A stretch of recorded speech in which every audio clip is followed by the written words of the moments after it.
हमारे लेसन का नाम है the animal world.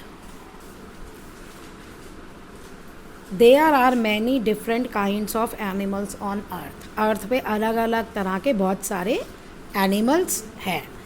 They all have different and special characteristics. सबकी अपनी अलग अलग और स्पेशल करेक्टरिस्टिक्स हैं, विशेषताएं हैं, प्रॉपर्टीज़ हैं। Animals reproduce in different ways. वो अलग अलग तरह से रिप्रोड्यूस करते हैं, मीन्स बच्चों को जन्म देते हैं। Some give birth to their young ones. कोई तो सीधे ही डायरेक्टली यंग वंस को बर्थ देते हैं, जैसे ह्यूमन बींग्स, कैट्स, डॉग।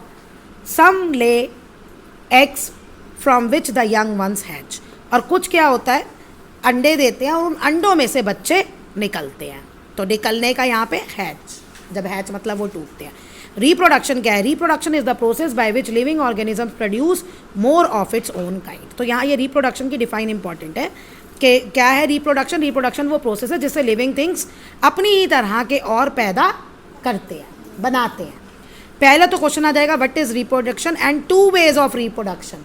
किस तरह से रिप्रोडक्शन होता है? एक, by giving birth directly to the young ones, for example in cat, dog, और by laying eggs from which the young ones hatch. ये दूसरा आ गया, दो मेथड आ गए। नेक्स्ट हमारा है एनिमल रिप्रोडक्शन के बारे में। All living things have certain period of time. Certain period of time होता है, कुछ फिक्स पीरियड टाइम होता है, इसको हम कहते हैं लाइफ स्पैन, यानी कि कौन कितने साल जीता है। एवरेज होती है, कोई कितने साल जीता है, कोई कितने साल। अब ह्यूमन बींग्स में कोई 60 ईयर तक जिंदा रहता है, कोई 50 तक रहता है, कोई 80 होता है, कोई 100। तो हम सबकी एक एवरेज निकाल लेते हैं, मोस्टली जो ज़्यादातर लोग उतना जीते हैं। तो a living things die after completing their life span. अब लाइफ स्पैन पूरा करने के बाद वो मर जाते हैं। ये देखो यहाँ पे सबका दे रखा है। एलिफेंट का कितना है? 40 years, dragonfly 4 months, hen 5 years, frog 10 years, human 70 to 80 years. Okay, for life to go on, life को आगे बढ़ाने के लिए living things must produce more of its kind. अब यहाँ आ गया why reproduction is necessary. Life earth पे चलती रहे इसलिए लिविंग थिंग्स को अपनी तरह के और पैदा करने होते हैं, क्योंकि एक अगर वो नहीं करेंगे तो वो जब मर जाएंगे तो अर्थ से लाइफ ही ख़त्म हो जाएगी। तो human beings and some animals, cat, ये गिव बर्थ, ये सीधा यंग वंस को देते हैं, जबकि फ्रॉग, हैन, स्नेक्स जो हैं ये लेज eggs from which the young ones hatch. तो ये अंडे देते हैं जिनसे बच्चे बाहर आते हैं। तो अब आपके दो क्वेश्चन बने, एक what is reproduction, why it is necessary. Why it is necessary का ये आंसर है। ओके, और फिर दूसरा है write two types of two ways by which organisms reproduce.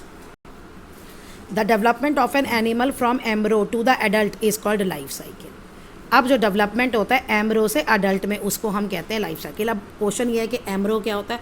एम्ब्रो आपका था जो पैदा नहीं हुआ या हैच नहीं हुआ, अनहैच्ड। मतलब यंग वंस में तो जो मदर के पेट के अंदर ही है, और उसमें जो अंडे के अंदर है बच्चा, तो जो अभी बाहर नहीं आया उसको हम कहते हैं एम्ब्रो।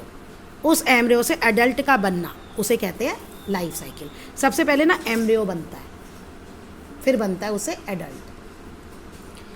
The following is example of life cycle of hen. Hen क्या हुआ? देखो, mother egg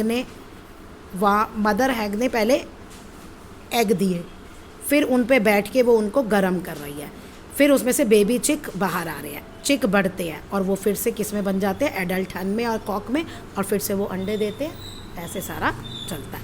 the different form of development, अब ये अलग अलग फॉर्म ऑफ डेवलपमेंट जो है कि पहले एग आया, फिर चिक, फिर हैन, इनको कहते हैं स्टेजेस ऑफ लाइफ साइकिल।